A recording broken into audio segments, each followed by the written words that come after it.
I'm joining in from the Netherlands, Hertogenbosch, the capital of the southern province, Noord-Brabant, where the COVID first appeared. So we were ahead in the Netherlands when coming to deal with this crisis and also with the impact immediately, but also the aftermath. The Netherlands went into an intelligent lockdown, and currently we are having debates and measures on how to intelligently unlock the lockdown and all the consequences of the current situation. So recently, last week, the European Committee of the Regions, which I'm a member of, voted on a resolution to make sure that the support from the EU goes to the regions as well, because cities and regions play a huge role in dealing with the crisis, with the economic fallout, with the social fallout, but also with the question, what's the infrastructure of the future? And that's not only the hard infrastructure, but also if you look at the cultural fields.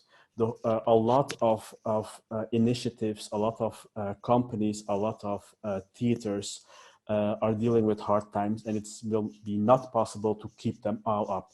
So how are we going to make intelligent choices, not by saving first come, first serve, but making sure that we have an infrastructure that can survive the impact of this crisis?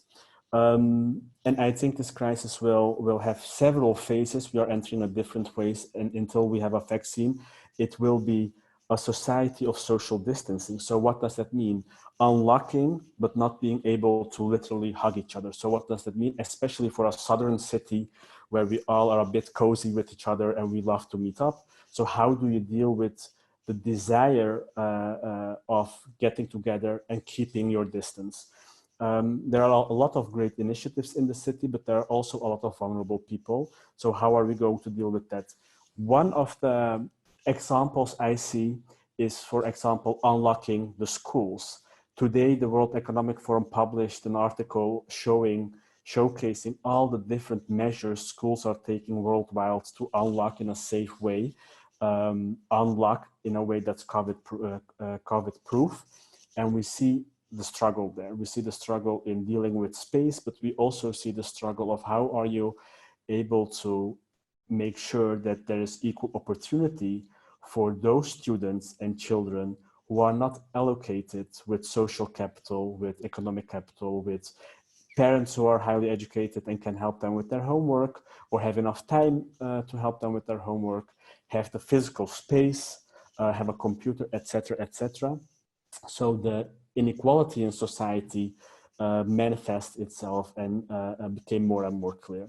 So we created a fund to make sure that we can implement measures to make sure that the gap doesn't grow.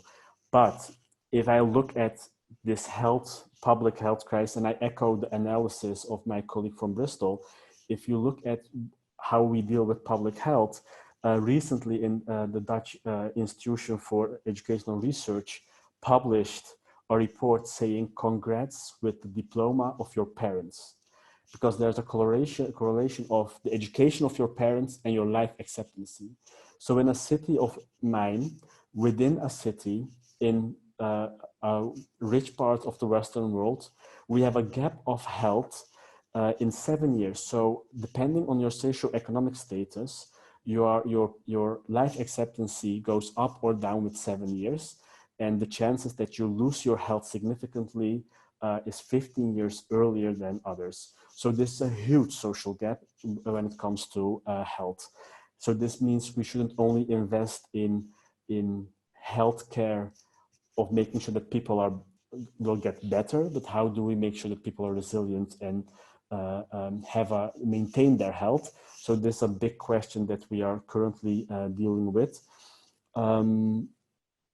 I think if I look at other cities, especially in the Netherlands and in Europe, you see that the infrastructure, the local infrastructure, is crucial in making sure that things are possible. So I think local governments and cities especially have a leading role in creating this new society, the temporary, unnormal society of distancing, and making sure that things will be possible. And we have some examples of that in the Netherlands as well, where we see that the mayors of the 25 largest cities are grouping together to make sure that national and European policies are being crafted in a way that cities have the space to make sure, the wiggling room to make sure that the policies are implemented in a way that works for people.